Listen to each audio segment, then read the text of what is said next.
Hello hello hello ప్రభునందు చేరువచ్చిన సహోదరి సహోదరులకు మన రక్షకుడైన యేసుక్రీస్తు నామములో వందన శుభాలు తెలియపరుస్తున్నాను. ప్రియులారా, మరి ఇప్పటి వరకు ప్రభుని ఆరాధించడానికి ప్రభు సహాయం చేశారు.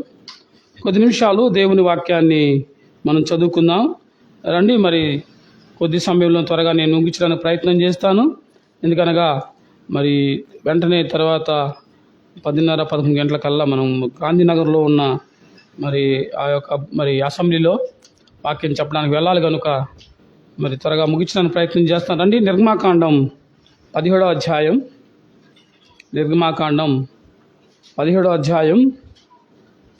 8 నుండి 16 వచనాలు చదువుకుందాం. దయచేసి త్వరగా చదవాలని కోరుతూ ఉన్నాను.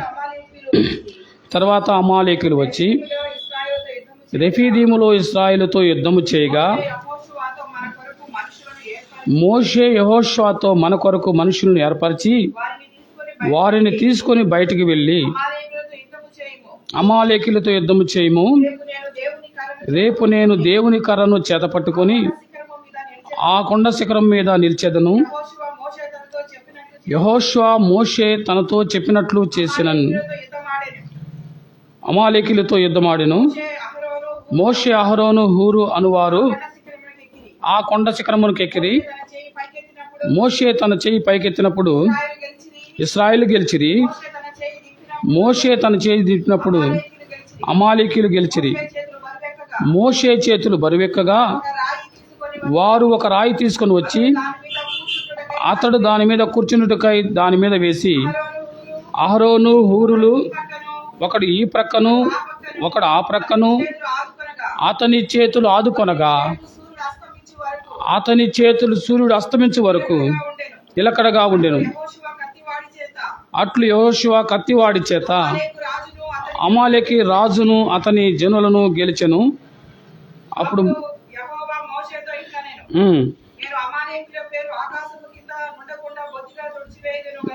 నేను అమాలేకుల పేరు ఆకాశం క్రింద ఉండకుండా బొత్తిగా తుడిచివేదును గనుక జ్ఞాపకార్థముగా గ్రంథములో దీనిని వ్రాచి యెహోషువకు వినిపించుము. తర్వాత మోషే ఒక బలిపీఠం కట్టి దానికి యెహోవా నిస్సి అని పేరు పెట్టి అమాలేకీలు తన చేతిని యెహోవా సింహాసనముకు విరోధముగా ఎత్తిరి గనుక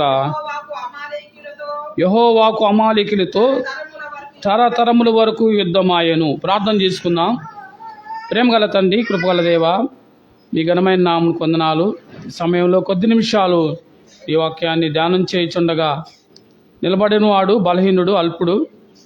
నీవు బలపరిచి నీ వాక్యం ద్వారా మాతో మీరు మాట్లాడమని, చేరువచ్చిన బిడ్డలను, ఆయా ప్రాంతాల నుంచి వాంకి ఉండిన బిడ్డలను, మరి లైవ్లో వింటున్న బిడ్డలను దీవించి ఆశీర్వదించమని యేసుక్రీస్తు ప్రభువారి అతి శ్రేష్టమైన నామములో అడిగి వేడుకొనుచు ప్రార్థన చేస్తున్నాం తండ్రి, ఆమెన్. ప్రభునందు ప్రియమైన సహోదరి సహోదరులారా, ఈ యొక్క యుద్ధం జరుగుతూ ఉంది. ఎవరితో అంటే అమాలేకులతో ఇశ్రాయేలుకి యుద్ధం జరుగుతూ ఉంది. మీరు గమనించినట్లయితే 430 సంవత్సరాలు ఐగుప్తు చెరలో ఉన్న ఇశ్రాయేలీయులను దేవుడు మోషే నాయకత్వాన బయటకు తీసుకొచ్చాడు. వారు ఎర్ర సముద్రాన్ని దాటారు. మార్గమధ్యంలో దేవుడు వారికి తోడుగా ఉన్నాడు. ఆ క్రమంలో వారికి అంతకుముందు యుద్ధాలు తెలియదు. మీరు ఇది గమనించాలి. ఇశ్రాయేలు ఐగుప్తులో చేసిన పని ఏందండి? చెప్పండి. వాళ్ళ వృత్తి ఏంది? వాళ్ళు గొర్రెలు కాసుకునేవాళ్ళు. ఇశ్రాయేలీలు వృత్తి ఏంటంటే గొర్రెలు కాయడం. గొర్రెలు కాసే వాళ్ళు ఎలాగుంటారో మనకు తెలుసు. వాళ్ళు బయట లోకంతో సంబంధాలు ఉండవు.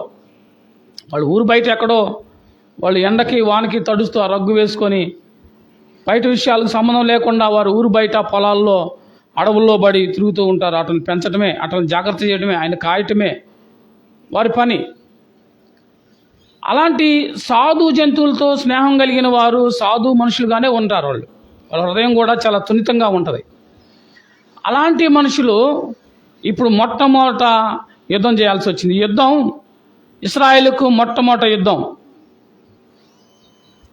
మొట్టమొదట ఇశ్రాయేలు యుద్ధం చేయాల్సిన సమయం వచ్చింది. ఆ యుద్ధంలో తలబడుతున్న వారు ఎవరని చూసినట్లయితే అమాలేకీయులు.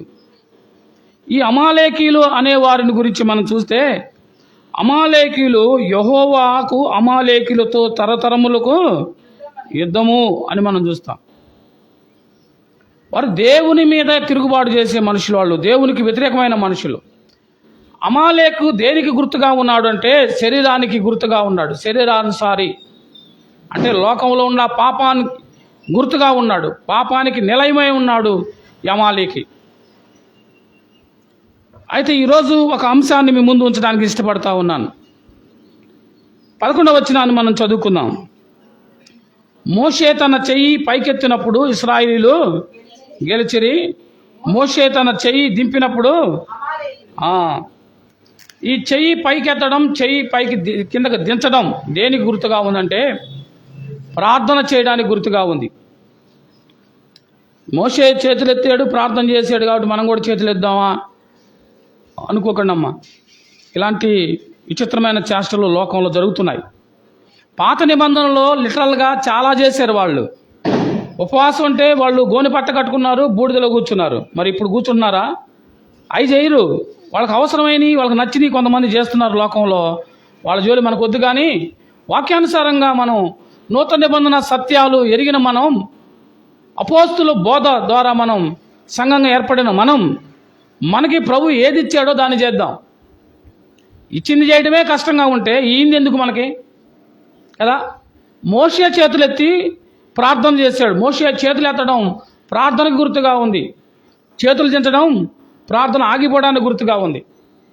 ఎందుకు మోషే చేతులు దించాల్సి వచ్చింది అని అంటే కింద వచ్చినంలో మోషే చేతులట బరువెక్కిపోయినాయి అని అంటున్నాడు కదా. వచ్చిన 12లో మోషే చేతులు ఏమని బరువెక్కని అని అంటున్నాడు.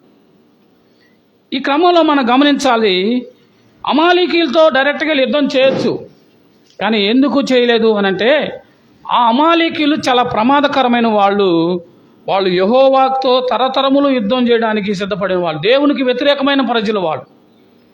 కనుక ఈ అమాలేకుని గురించి మనం చూసినట్లయితే అమాలేకు అంటే అర్థం నాకెడివాడు. చెప్పండి, అమాలేకి అంటే అర్థం నాకెడివాడు అని డిక్షనరీలో దీని గురించి అర్థం రాయబడింది. అయితే అమాలేకి అంటే శరీరానికి గుర్తు, శరీరానికి గుర్తు, శరీర క్రియలకు గుర్తు. శరీర క్రియలు మనం చూస్తాం కదా, గలతీ పత్రికలో ఏముంటాయి? నేత్రాశ, శరీరాశ, జీవకుటుంబము మాత్రమే కాదు, అభిచారము, నరహత్య, దొంగతనము, ఇవన్నీ శరీర కార్యాలు. ఈ శరీరానికి, శరీర కార్యానికి గుర్తుగా ఉన్నారు ఈ అమాలేకీయులు. పాపానికి నిలయమై ఉన్నారు అమాలేకీయులు. కనుక అలాంటి అమాలేకీయుల గురించి మనం చూసినట్లయితే ఎక్కడున్నారు వీళ్ళు అని మనం చూస్తే ఆదికాండంలో 36వ అధ్యాయంలో, ఆదికాండం 36వ అధ్యాయం వచ్చిన 12 చదువుకుందాం. ఆదికాండం అమ్మా, ఆమె ఎలీఫజునకు అమాలేకును కనెను. వీరు ఏశావు భార్య అయిన ఆదా కుమారులు. ఎవరట వీళ్ళు? ఏశావు భార్య అయిన ఎలీఫజు కన్నాడు. ఎవరిని? ఎలీఫజు కుమారుడు అమాలేకు. 16 వచ్చిన కూడా చూద్దాం, కింద వచ్చిన 16 కూడా చూద్దాం.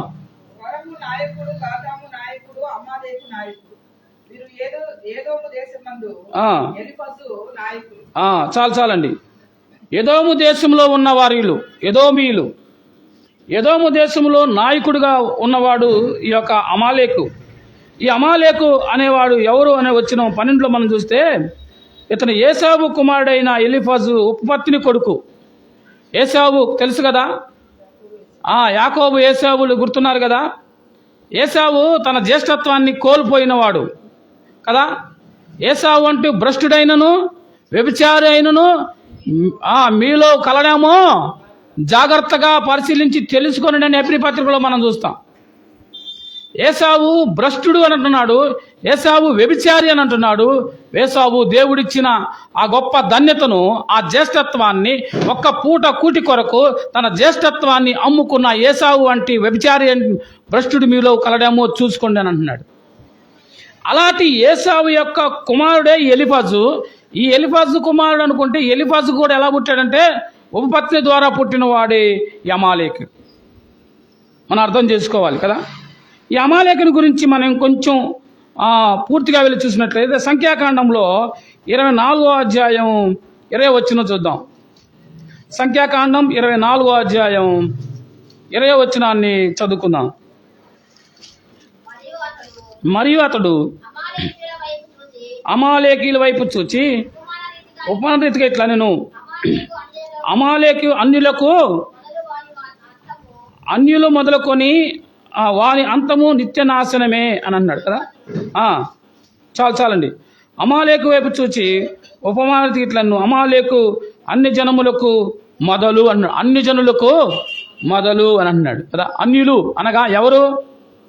దేవుని నమ్మని వారు, దేవుని బిడ్డలు కాని వారు, యేసు ప్రభువుని సొంత రక్షకుడుగా అంగీకరించని వారు అందరూ అన్యులే. వారందరిలో వారు లోకస్తులు అనొచ్చు, అన్యులు అనొచ్చు, వారు శరీరానుసారం అనొచ్చు, వారిని అమాలేకి అని కూడా అనొచ్చు. కాబట్టి అమాలేకి శరీరానికి గుర్తుగా ఉన్నాడు, శరీర కార్యాల గుర్తుగా ఉన్నాడు, పాపానికి నిలయమై ఉన్నాడు.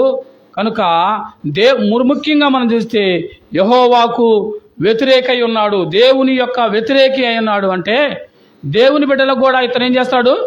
వ్యతిరేకే అనే సంగతి మనం గుర్తుంచుకోవాలి. సంఖ్యాకాండంలో 24వ అధ్యాయంలోనే 18వ వచనం నుంచి ఈ మాటలు మనం చూస్తాం. 16 నుంచి కూడా చూస్తే ఎదోము సెయీరు ఇశ్రాయేలుకు ఎవరట? వాడు ఎవరు? ఇశ్రాయేలుకు శత్రువులు, యెహోవాకి శత్రువులే. ఈనాడు క్రైస్తవులకు, దేవుని బిడ్డలకు కూడా శరీర కార్యాలు శత్రువులే, అపవాది శత్రువే.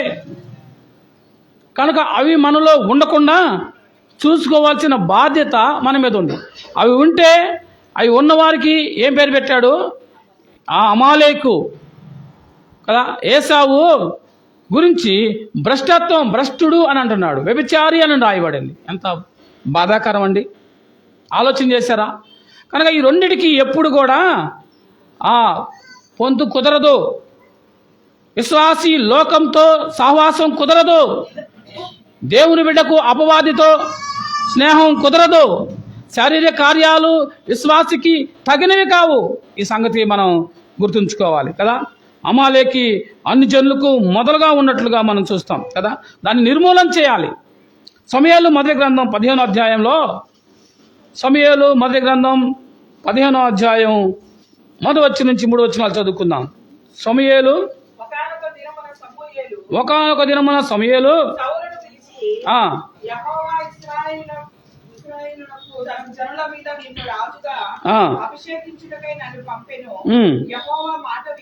యెహోవా మాట వినుము, సైన్యములకు అధిపతి యెహోవా సెలవిచ్చినది ఏమనగా, అమాలేకులు ఇశ్రాయేలుకు చేసిన నాకు జ్ఞాపకమే. వారు ఐగుప్తులో నుండి రాగానే అమాలేకు వారికి విరోధులై మార్గమందు వారి మీద వచ్చింది కదా. కాబట్టి నీవు వారిని కనికరించకుండా అమాలేకులను హతము చేయము. పురుషులనేమి, స్త్రీలనేమి, బాలులనేమి, పసిపిల్లలనేమి, ఎద్దులనేమి, గొర్రెలనేమి, ఒంటెలనేమి, గార్ధములనేమి అన్నిటినీ హతము చేయము. వారి కలినంతే బొత్తిగా పాడు చేసి అమాలేకీలను నిర్మూలము చాలండి. ఇందా చెప్పుకున్నాం కదా, సౌలు రాజు, దేవుడు ఏర్పరిచాడు. ప్రజల కోరికను బట్టి మాకు రాజు కావాలంటే సౌలుని రాజుగా నియమిస్తే, ఈ సౌలుకి మొట్టమొదటి అప్పగించిన పని ఏందో తెలుసా?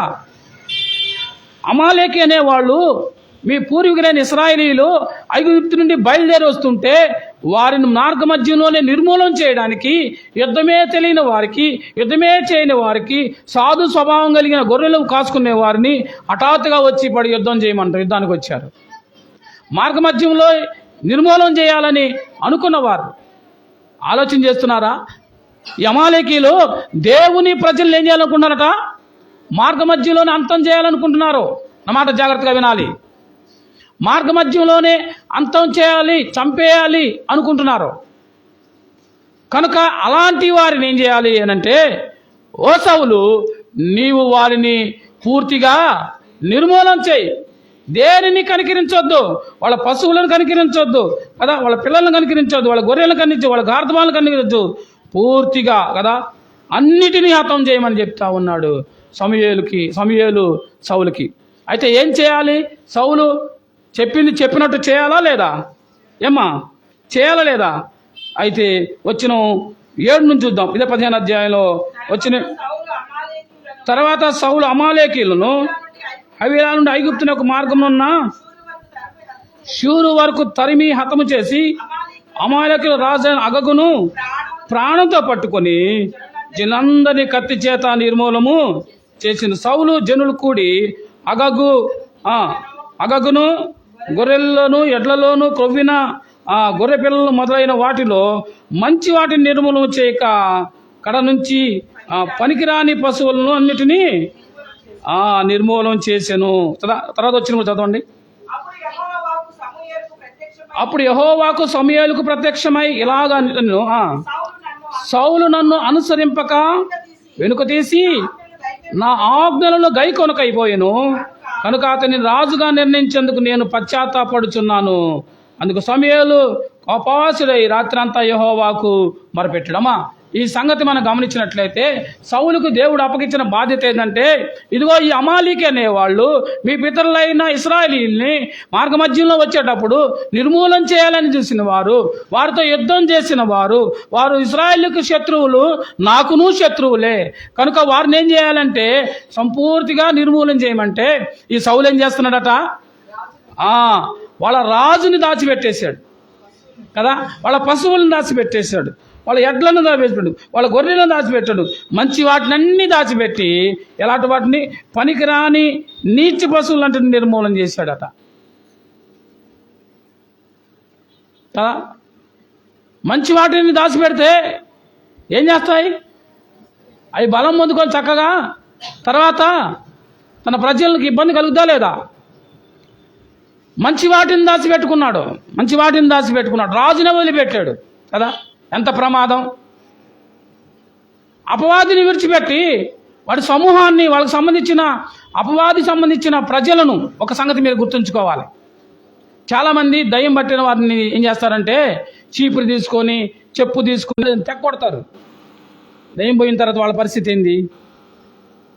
ఏమ్మా, ఆలోచన చేయండి.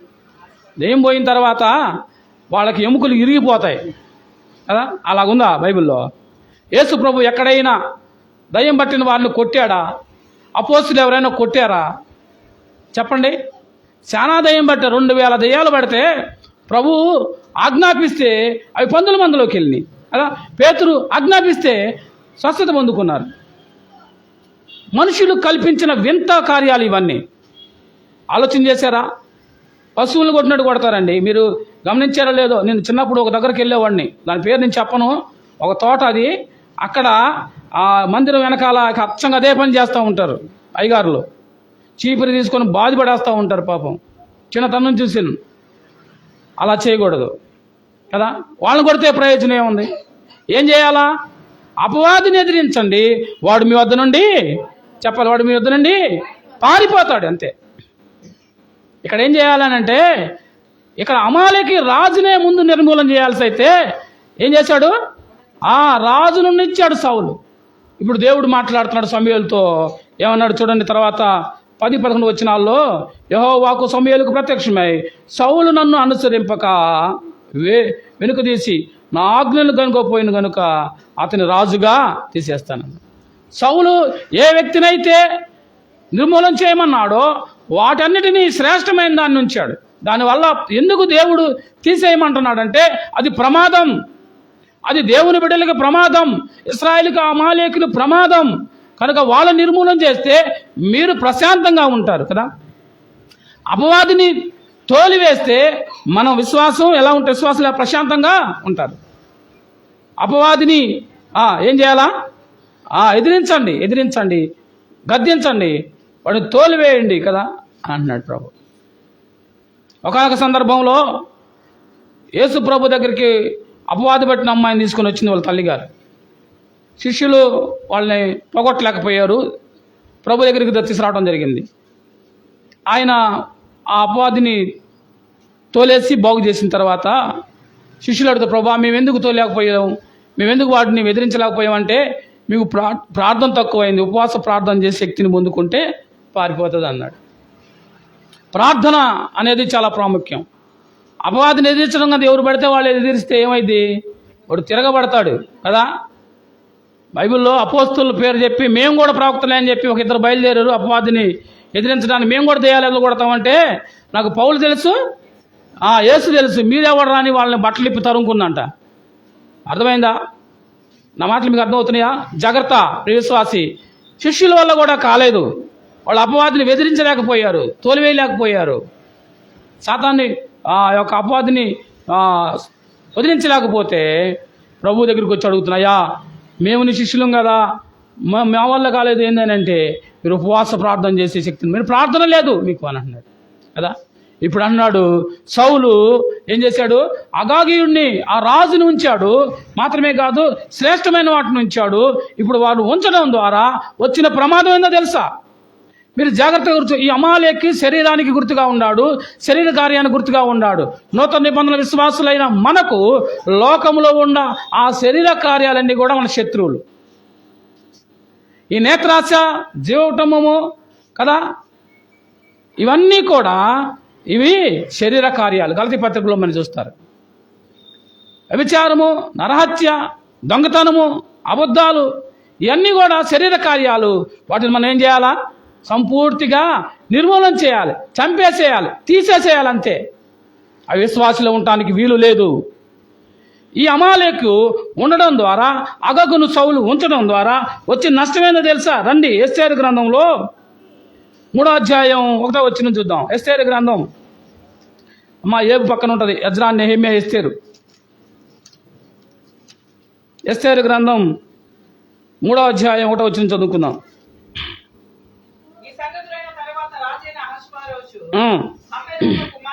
అమ్మేదాత కుమారుడైన అగాగీయుడును హామాను గణపరిచి వాని హెచ్చించి వాని పీఠము కాబట్టి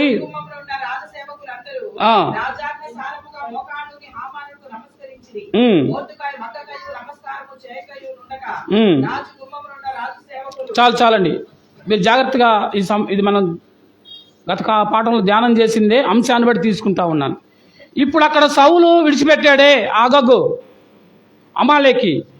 అగగు మళ్ళీ ఎక్కడ ఎంటర్ అయ్యాడు? మనకి ఎస్తేరు గ్రంథంలోకి వచ్చాడు. ఎస్తేరు గ్రంథంలో కనపడుతున్నాడు. అగాగీయుడైన హామాను. చెప్పండి ఎవరు?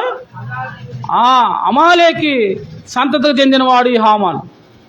ఈ హామాను ఈ యొక్క రాజు అహష్వేరోషు రాజు దగ్గర ముఖ్య వ్యక్తిగా ఉన్నాడు, ప్రధానమంత్రిగా ఉన్నాడు. సో ఈ అగాగీయుడు అనే హామాను అధికారం పొందుకున్నప్పుడు ప్రజలందరూ వంగి నమస్కారం చేస్తే యూదుడైన మొర్దెకై అతనికి వంగకయు నమస్కారం చేయక ఉంటే వాడికి ఒళ్ళు మండిపోతుంది. వంగట్లేదు, నమస్కారం చేయట్లా. ఎవరు? మొర్దెకై. జ్ఞానం కలిగిన వాడు, లేఖనాల్లో ప్రావీణ్యం కలిగిన వాడు, దేవుని భయం కలిగిన వాడు, దేవుని కోసం రోషంగా నిలబడిన వాడు. కనుక దానికి యూదుడైన నేను అమాలేకుడికి అగగు నేను వంగను అని అన్నాడు. నేను దేవునికి తప్ప వేరొకరికి వంగను కదా, మొదటి ఆజ్ఞ కదా. నీ దేవుడైన యెహోవా అని నేను తప్ప వేరొక దేవుడు మీకు ఉండకూడదు. ఆకాశమైనను కింద భూమి అయినను నీళ్ళ ఎందైనను దేనిని విగ్రహంగా చేసుకోకూడదు, సాగిలపడకూడదు, నమస్కరించకూడదు. ఇది మొదటి ఆజ్ఞ. మనం ఏం చేస్తున్నాం? ఒకసారి మనల్ని మనం పరీక్షించుకుందాం. ఈ ఆజ్ఞను బట్టి ఈ యొక్క హామాను ఏం చేస్తున్నాడట? ఏమండి, గుర్రం మీద వెళ్తుంటే అందరూ నమస్కారం చేస్తున్నాడు. మొర్దెకై నేను వంగను అన్నాడు. వంగనంటే ఏం చేయాలా? ఒక్కడే కదా వంగంది, అతను కదా చంపాలి. కానీ ఏం చేస్తున్నాడు తెలుసా? ఆ దేశంలో ఉన్న యూదులందరినీ నిర్మూలన చేయడానికి అగాగీయుడు హామాను కుట్ర చేశాడు. జాగ్రత్త వినాలా. ఈ హామాను ఏం చేశాడట? దేశంలో ఆ 120 సంస్థానాలు, అహష్వేరోషు యొక్క సంస్థానాలు 127 సంస్థానాలని ఎస్తేరు గ్రంథం 1వ అధ్యాయం 1-2 వచనాల్లో ఉంటుంది. 127 సంస్థానాల్లో ఉన్న ఆ ప్రజలందరినీ నిర్మూలన చేయాలని, చంపేయాలని ఏం చేశాడు? తాకీదులు పంపించేశాడు. ఎంత కుట్ర చేస్తున్నాడమ్మా! సౌలు వదిలిపెట్టిన ఆ యొక్క అమాలేకి అగాగీయుడైన కదా వ్యక్తి ఈ హామాను ఎప్పటికైనా ప్రమాదం అని దేవుడు ఒక పక్క నుంచి హెచ్చరిస్తూనే ఉన్నాడు. వాడితో ప్రమాదం, వాడిని పూర్తిగా నిర్మూలన చేయమంటే సౌలు నిర్మూలన చేయకపోవడం ద్వారా ఇప్పుడు యూదులందరినీ నిర్మూలన చేయడానికి ప్రయత్నం చేశాడు కదా. మీరు తర్వాత చదువుకోండి, సమయం లేదు కాబట్టి నేను త్వరగా ముందుకెళ్తున్నాను. 4వ అధ్యాయంలో 13వ వచనంలో చూద్దాం. ఎస్తేరు గ్రంథం 4వ అధ్యాయం 13వ వచనంలో మొర్దెకై ఎస్తేరుతో ఇట్లను రాజులో ఉన్నంత మాత్రం చేత యూదులు అందరికంటే నీవు తప్పించుకుందావని నీ మనసులో అనుకోవద్దు. ఎస్తేరు ఎక్కడుంది? రాజు దగ్గర రాణిగా ఉంది. ఇప్పుడు యూదులందరిని చంపమని హామాను కుట్ర చేశాడు. మొర్దెకై వెళ్ళి, అమ్మా ఈ సమయం నువ్వు అక్కడ ఉండడం కొరకే దేవుడు నిన్ను అక్కడ ఉంచినట్టున్నాడు, కాబట్టి నువ్వు ఎలాగైనా రాజుకి సమాచారం తెలియపరిచి మన వాళ్ళని రక్షించడంలో నీ వంతు నువ్వు పనిచేయని అంటున్నాడు. ఏమంటుంది? రాజు పిలవకుండా వెళ్తే రాజుకు నచ్చకపోతే అక్కడే మరణశిక్ష ఉండిద్ది, కాబట్టి ఎలా వెళ్ళాలి అని అంటే మొర్దెకై అన్నాడు, నీవు ఈ సమయమున ఏమి మాట్లాడక మౌనంగా ఉన్న ఎడలా యూదులకు సహాయం విడుదల మరి ఒక దిక్కు నుండి వచ్చునని. మొర్దెకై ఎంత రోషం చూసావా? మొర్దెకై పెంచిన అమ్మాయి ఎస్తేరు, పెంచిన అమ్మాయి, పెంపుడు తండ్రి కూతురుతో ఏమన్నాడు? నువ్వు ఈ సమయంలో మౌనంగా ఉంటే యూదులకు మరొక దిక్కు నుండి దేవుడు సహాయం చేస్తాడని ఎంత విశ్వాసంతో మాట్లాడుతున్నాడు. రిక్వెస్ట్ చేయట్లేదు, అమ్మ బతినాడుతలా. ఇక్కడ దేవుని బిడ్డలైన మనం కదా రోషంగా ఉండాలి, తోటి విశ్వాసిని బలపరచాలి, ప్రభు బిడ్డలుగా లోకంలో పడిపోకుండా ఒకరికొరకొకరు ప్రార్థన చేసుకోవాలి. ఇప్పుడు వెంటనే ఈమెలో మార్పు వచ్చి అంటుంది కదా. ఎస్తేరు అంటుంది,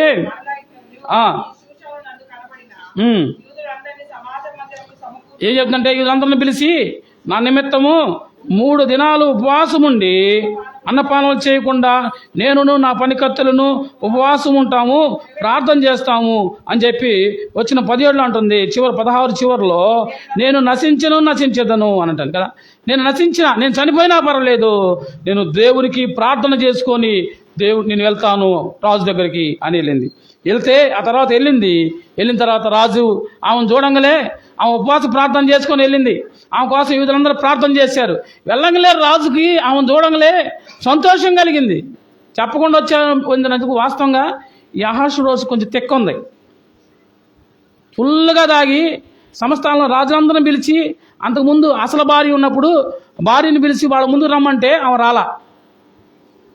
తాగి వాళ్ళందరి ముందు భార్యను చూపించాలనుకున్నాడు, భార్య అందాలను చూపించాలనుకున్నాడు, ఆమె రానందుకు ఆయన తాగిన మత్తులో చట్టం చేశాడు, ఆమెను తోలేశారు. అలాంటి వ్యక్తి, అలాంటి దగ్గరికి వెళ్ళినప్పుడు ఇప్పుడు ఏమైంది? దయ పుట్టింది. రాణి ఏంది ఎస్తేరు మీద అహష్వేరోషు ఆమె ఏందో ఆయనకు దయ పుట్టి, రాణి వచ్చావా, రా, నీకేం కావాలా, నువ్వు ఎప్పుడు రాలేదే, ఇట్లా రావే, వచ్చావంటే ఏదో వచ్చి ఉంటావని, నీకేం కావాలి కోరుకో, రాజ్యంలో సగం మట్టుకై నీకు ఇస్తాను అని అంటున్నాడు కదా. ఏమన్నాడు? రాజ్యంలో సగం మట్టుకై నీకు ఇస్తాను అంటున్నాడు అహష్వేరోషు. ఆమె విందుకు పిలిచింది, వచ్చాడు. మళ్ళీ విందుకు పిలిచింది, వచ్చాడు. ఇప్పుడు ఆమె నిజం చెప్తుంది. ఏమని చెప్తుందంటే, రాజా, నీ రాజ్యంలో ఉన్న మా ప్రజలను సంపూర్తిగా నిర్మూలన చేయడానికి ఒక వ్యక్తి ప్రయత్నం చేస్తున్నాడు. ఇదిగో ఆ వ్యక్తి ఈ యొక్క హామానే అని చెప్పినప్పుడు, ఈ హామాను మొర్దెకైని చంపడానికి వాళ్ళ ఇంటి ముందు 50 మూరల ఉరికొయ్యను సిద్ధం చేశాడు. వెంటనే పక్కనున్న పని వాళ్ళు చెప్పారు, ఇతను ఆ వ్యక్తి సంగతి హామాను ఇంత కుట్ర చేశాడని చెప్పంగానే రాజుకి కోపం వచ్చింది, పిచ్చినట్టు పక్కకి వెళ్ళిపోయాడు.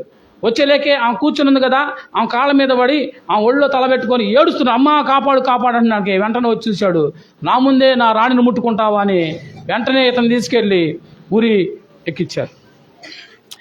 ఏ మొర్దెకై కోసం ఉరికొయ్యను సిద్ధం చేశాడో హామాను, అదే ఉరికొయ్యి మీద ఈ యొక్క హామాను ఉరి తీయబడ్డాడు. ఆ తర్వాత హామాను కుమారులందరూ కూడా మీరు చదువుకోండి, సమయం లేక నేను టకటక ముందుకెళ్తున్నాను. ఈ హామాను కుమారులు కూడా ఉరి తీయబడ్డారు. ఆ తర్వాత మొర్దెకై అన్ని సంస్థానంలో ఉండే వాళ్ళందరూ సిద్ధం చేసి వాళ్ళు కాపాడుకున్నారు. సంపూర్తిగా ఇప్పుడు ఏమైపోయాడు? యగాగు వంశం నిర్మూలన చేయబడింది. ఇలారా ఆలోచన చేశారా? ఇలాంటి అమాలేకీలు శరీరానికి గుర్తుగా ఉన్నాడు. శరీర క్రియలకు గుర్తుగా ఉన్నారు. వాటిని మనం ఏం చేయాలా? తీసివేయాలి. వాటిని మనం ఏం చేయాలా? తీసివేయాలి. రండి గలతీ పత్రికలో ఈ మాటలు చూస్తాం. గలతీ పత్రిక త్వరగా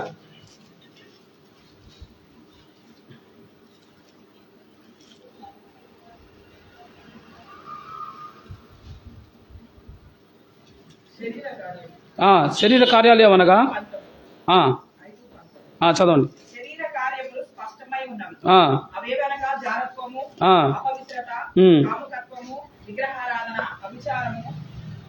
అమ్మా చాలే. అన్నిటి ఏం చేయాలి? మనం విశ్వాసి నిర్మూలన చేయాలి. సంపూర్ణంగా నిర్మూలన చేయాలి. నిర్మూలన చేయాలంటే ఇది ఆశామేషగా అయ్యే పనా? చెప్పండి. ఉంటామా? నువ్వు మౌనంగానే ఉన్నావు. రాత్రి ఏం జరిగిందంటే మేము 9:30 అయిపోయింది, ఇక టిఫిన్ చేసుకొని పడుకుందాం, వెళ్దాం త్వరగా అని చెప్పేసి వెళ్ళబోతా తలుపేసుకోబోతున్నా. ఆ ఎదురుగా ప్రకాష్ అని ఆ జయంతిపేట సంబంధించిన ఒక త్రాగుబోతుండాడు. వాడు రోడ్డు మీద అందరు నల్లరి చేస్తా గోల్ చేస్తూ ఉంటాడు. వాడు నుంచొని ఆ తలుపేస్తుంటే ఎట్లా పడితే అట్లా మాట్లాడుతున్నాడు. ప్రతిసారి విసిగిస్తాడు. ఆ యొక్క బయట జరిగే సువార్త కొడుకులు కూడా వచ్చి అంతే నుంచొని ఎదురుగా ఎన్నిసార్లు విసిగిస్తూ ఉంటాడు. ఎన్నోసార్లు చెప్పాను, బతిలాడిని తీసుకొని లాక్కొని అక్కడ వదిలిపెట్టి వచ్చేవాడిని. గడ్డమ్మని బతిలాడు ఎండో అంతే చేస్తున్నాడు. రాత్రి కోపం వచ్చేసింది, అరిచేసా. అని నువ్వెవడు రాసలా? నీకు ఈ సంఘానికే సంబంధం? నువ్వు ఎక్కడోరివి? నీకేం పని ఇక్కడ? నువ్వు వచ్చి మమ్మల్ని మందిని తలుపేస్తాను. తీ, నేను వాక్యం చదవాలంట. ఫుల్ తాగి వాడంట వాడు తలుపు తీయాలంట, వాడు వాక్యం చదవాలంట. నీకేం పని ఇక్కడ? మర్యాదగా ఉండదు, మర్యాదగా వెళ్ళిపోని అతను గట్టిగా గద్దించాల్సి వచ్చింది. ఎంత ఓర్చుకున్నా కానీ ఎందుకో మరి వాళ్ళందరూ ఇక్కడికే వచ్చి నిలబడతారు, ఎక్కడికో వచ్చి ఊగులాడుతూ ఉంటారు. ఇక్కడ వాక్యం చెప్తానా ఎదురు నుంచొని వాడి విన్యాసాలు మామూలుగా ఉండవు, మీకు కూడా తెలియదు. నేను వాళ్ళకి వెళ్ళి చూస్తాను, వాక్యం చెప్తూ ఉంటాను. ఆదివారం వస్తేనే కదా మన వాళ్ళు చాలామంది బలహీనులు ఉన్నారు. సరే బలహీనత ఉంటే ఉన్నారు, దేవుని పనికి అడ్డంగా రావడం ఏంది కదా. కాబట్టి రాత్రి కొంచెం కోపంగా అతను అరవాల్సి వచ్చింది, బాధపడలేక. అలాంటి కోపం కూడా మనలో ఉండకూడదంటే ఏం కావాలా? ఓర్పు సహనం మనకు కావాలంటే ఇది ప్రార్థన ద్వారా మాత్రమే సాధ్యం తప్ప మరొక దాని వల్ల సాధ్యం కానే కాదు కదా. నిర్గమకాండంలో మనం చదువుకున్నాం కదా, 17వ అధ్యాయం 11వ వచనంలో ఏమంటా ఉన్నాడు? చదవండి. నిర్గమకాండం 17వ అధ్యాయం.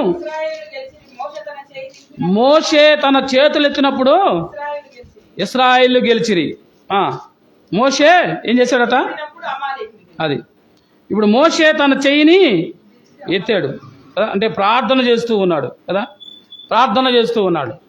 ప్రార్థన చేసినప్పుడు దేవుడు తన హృదయాన్ని మార్చుకుంటాడా లేదా? చేయాలన్న పనిని ఆగుతాడా లేదా? ఒక మానవుని మాటను బట్టి దేవుడు మనసు మార్చుకునేవాడు. ఎందుకంటే దేవుడు లోకమును ఎంతో ప్రేమించిన వాడు. అలాగా మాత్రం ఆ యోహాను మొదటి పత్రిక 4:19 ఆయనే మాత్రం మనల్ని ప్రేమించాను గనుక ఆయన మనం ప్రేమిస్తున్నాం. ఆయన ప్రేమ ఎంత గొప్పదంటే ఆయన చేయాలనుకున్న కీడు చేయక మానే దేవుడు కదా.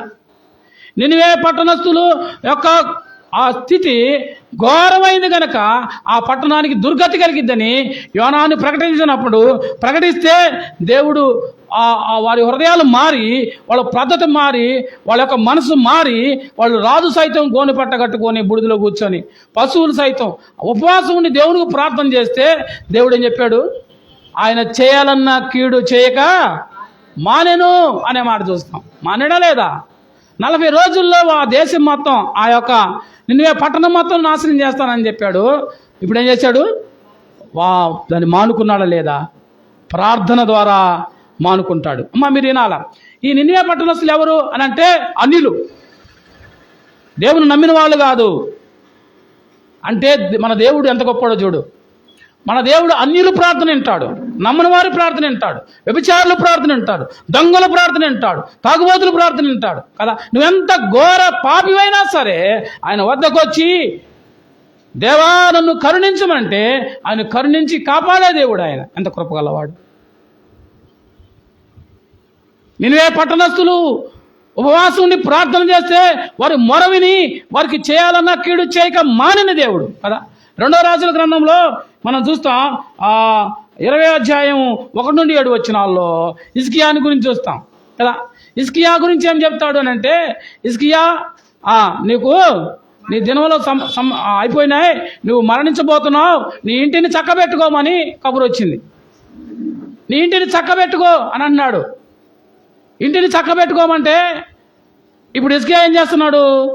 దేవునికి ప్రార్థన చేస్తున్నాడు. చదవండి 2 రాజుల గ్రంథం 20వ అధ్యాయం మొదటి 7 వచనాల్లో ఈ మాటలు చూస్తున్నాం. హిజ్కియా ప్రార్థన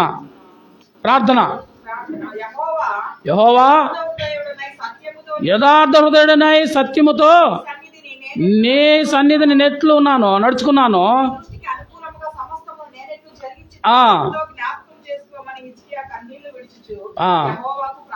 అది దేవుని దగ్గరకు వచ్చి ఏం చెప్తున్నాడు? అయ్యా, నా సంగతి నీకు మొత్తం తెలుసు.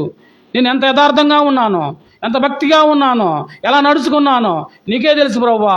అప్పుడే చనిపోవాలా అని ప్రార్థన చేశాడు. కన్నీళ్లు పెట్టి ప్రార్థన చేస్తే తన భక్తుల ప్రార్థన యెహోవా ఆలకించి చేయాలనుకున్న పని చేయక మానే దేవుడు. హిజ్కియా నువ్వు మరణం అవుతున్నావు, ఇల్లు చక్కబెట్టుకోమంటే హిజ్కియా ప్రార్థన చేశాడు, కన్నీటి ప్రార్థన చేశాడు. దేవుడు హిజ్కియా మరణాన్ని ఆపేశాడు. 15 సంవత్సరాల ఆయుష్ను పొడిగించాడు కదా. ఎంత గొప్ప దేవుడు అండి.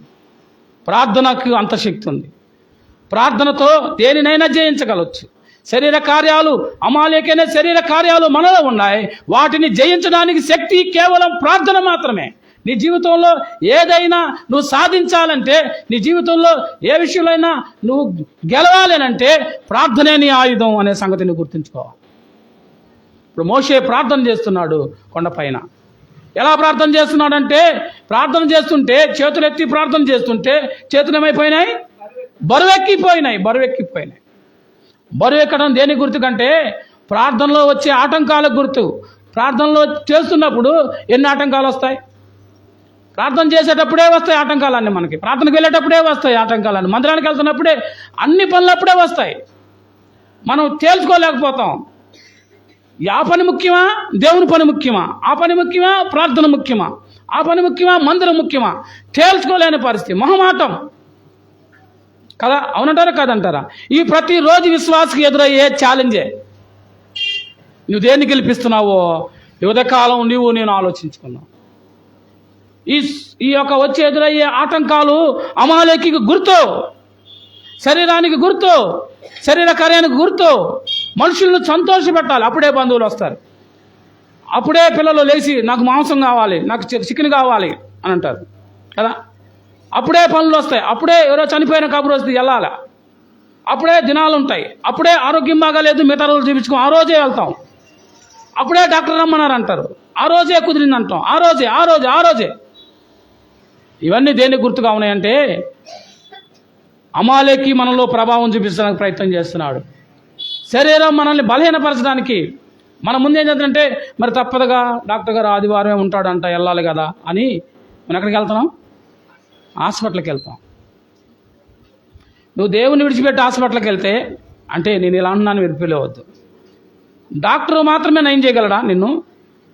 డాక్టర్లు సైతం ఏం చెబుతాడు చెప్పండి? మేము చేయాల్సింది చేసాం, తర్వాత మీ దేవుడికి చెప్పాడా లేదా, విన్నారా లేదా? మీ దేవుడికి ప్రార్థన చేసుకో అంటారు. డాక్టర్ దేవుడు కాదు, డాక్టర్ వైద్యుడు అంతే. పరమ డాక్టరు మన ప్రభువుకు మించింది ఏది లేదు. అందుకని నేను హాస్పిటల్కి వెళ్ళొద్దు, వైద్యం చేసుకోవద్దు, మాత్రలు వేసుకోవద్దు చెప్పనమ్మా. ఇది చాలా తప్పుడు బోధ. మనకి దేవుడే డాక్టర్లు జ్ఞానం ఇచ్చినవాడు, దేవుడే ఆ యొక్క ఔషధాలు ఇచ్చినవాడు. కనుక వాటిని మనం వేసుకోవాలి, మందులు వేసుకోవాలి, డాక్టర్ దగ్గరికి వెళ్ళాలి, ఆరోగ్యం చూసుకోవాలి, ఆరోగ్యాన్ని జాగ్రత్త చేసుకోవాలి. అది మన బాధ్యత. అయితే దేవుని కంటే ఏది ఎక్కువ కాదు. దేవునికి మొదటి స్థానాన్ని ఇచ్చి ఆ తర్వాత మనం చూడవచ్చు కదా. అప్పుడే కొంపలు ముంచిపోవు. ఆ రోజు వెళ్ళకపోతే చచ్చిపోం కదా. కడుపులు నొప్పుకో, కాళ్ళు నొప్పులకో, ఒళ్ళు నొప్పులకో ఏమైంది? ఈ రావా? ఇవి వస్తూనే ఉంటాయి, పోతూనే ఉంటాయి కదా. దినముంది వెళ్ళాలి, చనిపోయారు వెళ్ళాలి, ఆరాధన చేసుకుని వెళ్ళు. ఆరాధన ఎగ్గొట్టి వెళ్ళాలా? ఎందుకు ఈ మాటలు చెప్తా ఉన్నానంటే, మనలో అమాలేకి పనిచేస్తున్నాడు. శరీర కార్యాలు, మన శరీరం బలహీనపడుతుంది. వాటిని జయించాలంటే ప్రార్థనే నీ ఆయుధం అనే సంగతి నువ్వు గుర్తుంచుకోవాలి. ప్రార్థన ద్వారా పరిస్థితులు మార్చే దేవుడు ఆయన, మనసు మార్చుకున్న దేవుడు, నినవే పట్టణస్థులకి దుర్గతి కలగకుండా చేసిన దేవుడు, హిజ్కియాకి 15 సంవత్సరాలు ఆయుష్ను పొడిగించిన దేవుడు కదా. అపోస్తుల కార్యాల గ్రంథం 12వ అధ్యాయంలో 12:5, 12, 17 వచనాల్లో పేతురు ఎక్కడున్నాడు? చెరసాల్లో ఉన్నాడు. సంఘం ఏం చేస్తుంది? అత్యాసక్తితో సంఘమంతా కూడుకొని ప్రార్థన చేస్తున్నప్పుడు ఆ ప్రార్థనకు జవాబుగా ఏమైపోయింది? ఆ చెరసాల నుండి దేవుడు పేతురుని బయటకు తీసుకొచ్చారు. సంఘం ఏం చేయాలి? సమస్య వచ్చినప్పుడు సంఘం కూడుకొని ప్రార్థన చేయాలి. సంఘంలో పని బాట లేక కాదు. మంగళవారం స్త్రీల కూడిక, శుక్రవారం బైబిల్ స్టడీ, శనివారం విజ్ఞాపన, ఇవన్నీ మాకెందుకులే, ఆదివారం వెళ్ళి కాసేపు కూర్చొని వెళ్తే నాకు ఒక ఆయన వచ్చాడు. ఆయన చాలా కాలం తర్వాత వచ్చాడు. పెద్ద ఆయన, నేనే బాప్తీసం ఇచ్చి ఆయన యేసుదాస్ అని పేరు పెట్టా. ఆయన ఇప్పుడు వెళ్ళి చూడండి ఆడ కూర్చొని ఉంటాడు. గేటు కాడ గంటలు కూర్చుంటాడు. రొట్టె తీసుకుని వెళ్ళిపోయాడు. రొట్టె ఇపోతే మళ్ళీ వాళ్ళ భార్య వచ్చి ఏమనిదని నేను భయపడి ఆయనకి ఇచ్చా. 4 నెలల తర్వాత వచ్చాడండి. ఆరాధన చేసుకున్నాడు, వెళ్ళిపోయాడు. ఇంకా ఇప్పుడు వెళ్ళి ఆడ కూర్చుంటాడు. ఏమనాలా? దేవుని మందిరంలో కాసేపు కూర్చోడానికి ఆయనకి మనసు రావట్లా. అక్కడ గేటు దగ్గర మాత్రం గంటలు కూర్చోవడం, టీవీల దగ్గర గంటలు కూర్చోవడానికి కదా. దేవుని పట్ల మానవుడి యొక్క నిర్లక్ష్యం కదా. ప్రార్థన ద్వారా దేవుడు సహాయం చేస్తాడు. ఆ పరిస్థితి మనకు మారాలంటే దేవుడు తప్ప మరొక అవకాశం లేనే లేదు కదా. ప్రార్థన విషయంలో మనం చూస్తే లూకాసు వార్త 8వ అధ్యాయం 10 వచనంలో ఇద్దరు ప్రార్థన చేయడానికి వెళ్ళారు దేవాలయం. నేను ముగిస్తున్నాను, నా సమయం కూడా లేదు, నేను వెళ్ళాలి. ఇద్దరు దేవాలయంకి వెళ్ళారు ప్రార్థన చేయడానికి. పరిసేయుడు, సుంకరి. పరిసేయుడు ఎలాంటి ప్రార్థన చేస్తున్నాడు? దేవా, నేను ఉపవాసం ఉంటున్నాను, నీకు దశభాగం ఇస్తున్నాను, ఇదిగో బయట ఉన్నాడే ఆ సుంకర్ లాగా లేనందుకు నీకు స్తోత్రము అని దేవాలయంలోకి వెళ్ళి దేవుని ముందు తాను హెచ్చించుకొని ప్రార్థన చేస్తున్నాడు.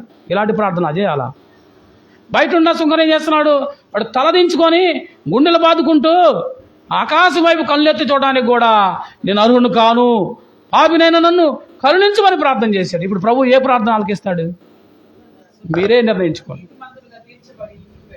అతడు నీతిమంతుడుగా తీర్చబడ్డాడు. బయట నుంచొని గుండెలు బాదుకున్నాడు. తను తాను తగ్గించుకున్నవాడు హెచ్చించబడతాడు, తాను హెచ్చించుకున్నవాడు తగ్గించబడతాడు.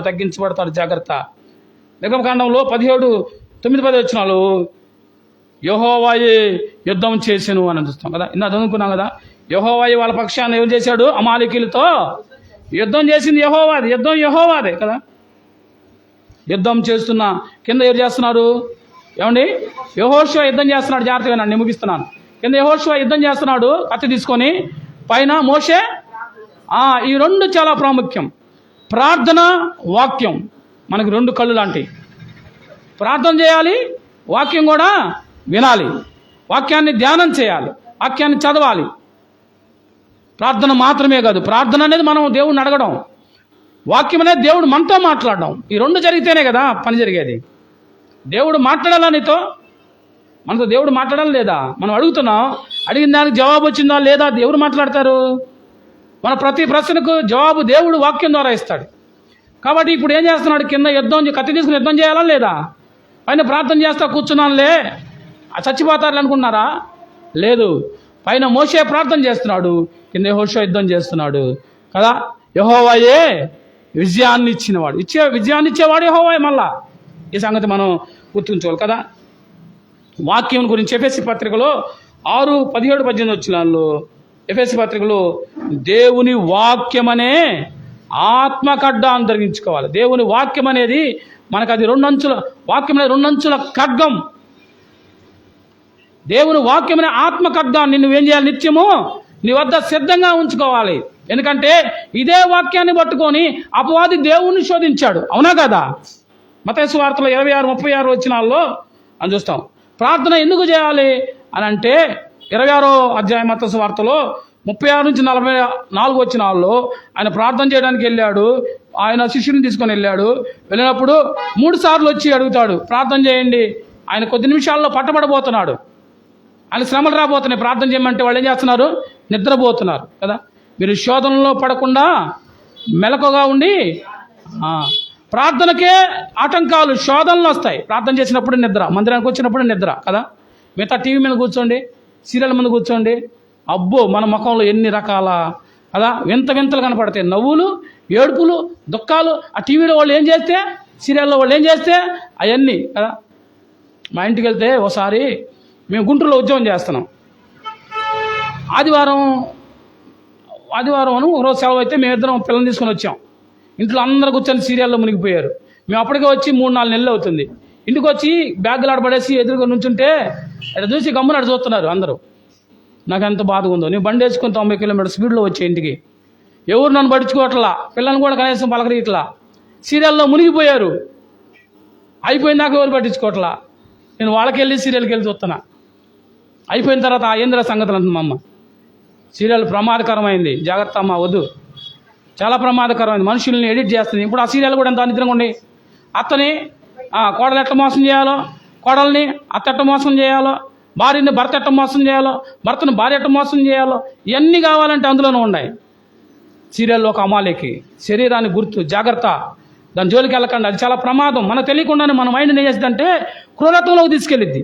క్రూరత్వంలో తీసుకెళ్ళిపోయి క్రూరంగా ఆలోచన చేసి వాళ్ళ ఆలోచన మనం మైండ్లోకి ఇంజెక్షన్ చేస్తాడు అపవాది. అప్పుడు ఆటోమేటిక్గా మనకు తెలియకుండానే మనం అలా ప్రవర్తిస్తున్నారో లేదో కావాలంటే మీరు సీరియల్ చూస్తూ ఉన్నప్పుడు మీ ఎదురుగా పిల్లల్ని పెట్టి వీడియో తీపించుకోండి. మీ ముఖంలో కవలికలు, వాళ్ళు ఎట్లా చేస్తే అట్లా మన ముఖంలో కవలికలు వస్తాయి. వాళ్ళు నవ్వితే నవ్వుతాం, వాళ్ళు ఏడితే ఏడుస్తాం, వాళ్ళు బాధపడితే బాధపడతాం. ఆ తర్వాత వాళ్ళ శాస్త్రాలు మనకు తెలియకుండా చేస్తాం. అంత ప్రమాదకరమైన జాగ్రత్త. వాటి జోలికి వెళ్ళకూడదు. కాబట్టి ప్రార్థనకి ఏమొస్తున్నాయంటే ఆటంకాలు వస్తాయి, శోధనలు వస్తాయి. కనుక ప్రభు ఏమన్నాడు, మీరు శోధనలో పడకున్నట్లు మెలకువగా ఉండి ప్రార్థన చేయాలంటే ఏం చేయాలా? మెలకువగా ఉండాలి కదా. యెహోషువ గ్రంథం 15వ అధ్యాయం 6వ వచనంలో యోధావారు యెబూసీయులను తోలివేయలేకపోయారు అన్నాడు కదా. యోధావారు ఏం చేయారు? యెబూసీయులను తోలివేయలేకపోయారు. దేని ద్వారా అనంటే దేవుని మీద సంపూర్తిగా ఆధారపడకపోవడం ద్వారా వాళ్ళు తోలివేయలేకపోయారు అమ్మా. అదే యెహోషువ గ్రంథం 5:1 దేవుని గురించిన మాటలు శత్రువులు అన్నప్పుడు వారి గుండెలు చెదిరిపోయినాయి, వాళ్ళ గుండెలు చెదిరిపోయినాయి. మనకు మాత్రం చీమ కుట్టినట్టు కూడా ఉండదు కదా. మన దేవుడే కదా, ఏమైద్దిలే అని అన్నాడు కదా. జాగ్రత్త ప్రియ విశ్వాసి, దేన్ని పడితే దాన్ని మనం ఆశించకూడదు. ఆశించిన ఆకాను ఏమైపోయాడు?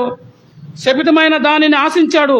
ఇదే యెహోషువ గ్రంథం 7వ అధ్యాయం 8-13 వచనాల్లో ఆకాను శపితమైన దాన్ని కోసం పాకులాడాడు.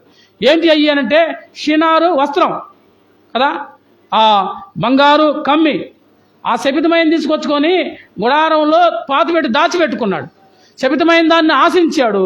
దేవుడు వద్దన్న దాన్ని కోరుకోవడం ద్వారా ఆ తర్వాత మరణాన్ని తెచ్చుకున్నాడు కదా. అతను మాత్రం తన కుటుంబం అంతా శాపగ్రస్తులైపోయారు. జాగ్రత్త ప్రియులారా, మనం దేన్ని పడితే దాన్ని మనం మరి ముఖ్యంగా లోకాన్ని, లోక సావాసాన్ని, లోక క్రియలను మనం ఆశించకూడదు అని అన్నాడు కదా. అదే 11వ అధ్యాయం 15వ వచనంలో యెహోషువ గ్రంథంలో 11వ అధ్యాయం 15వ వచనంలో యెహోషువ దేవుడు యెహోవా తన సేవకుడైన మోషేకు ఆజ్ఞాపించినట్లు మోషే యెహోషువ ఆజ్ఞాపిస్తే అమ్మ చాలు యెహోషువ ఆపిస్తే ఆ యెహోషువ ఒక్కటి కూడా అతడు చేయక విడబెట్టలా. ఏదైతే మోషే చెప్పాడో చెప్పినట్లు యెహోషువ చేశాడు. దేవుడు చెప్పినట్లుగా మనం చేయాలి కదా. చివరికి ఏమన్నాడు యెహోషువ 24లో, మీరు ఎవరినైనా ఎన్నుకోండి, మీరు ఏమైనా చేయండి, కానీ నేను నా ఇంటి వారు యెహోవానే చేయాలి. మీరు ఏదైనా కోరుకోండి, మీ ఇష్టం. మీకు అన్నీ తెలుసు, దేవుడు తెలుసు, ప్రార్థన తెలుసు, వాక్యం తెలుసు, లోకం తెలుసు, శరీర కార్యాలు తెలుసు, అమాలేకులు తెలుసు. మరి మీరేం కోరుకుంటారో మీ ఇష్టం. కానీ అన్నాడు యెహోషువ, నేను నా ఇంటి వారు యెహోవానే సేవిస్తాం కదా. నిర్గమకాండంలో ముగించుకుందాం ఈ మాట చదువుకొని 13-14 వచనాల్లో చివరి మాట. 17వ అధ్యాయం 13-14.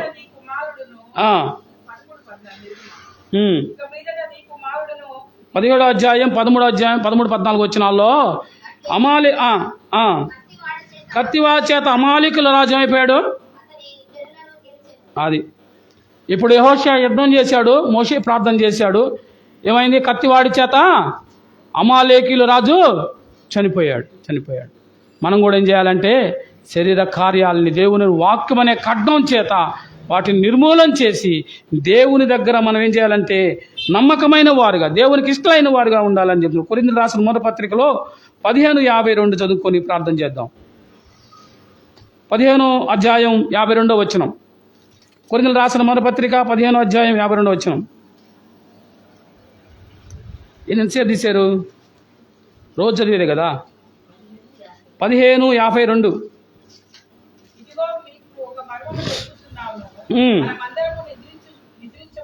మనమందరం నిద్రించం కానీ ఒక్క రెప్పపాటున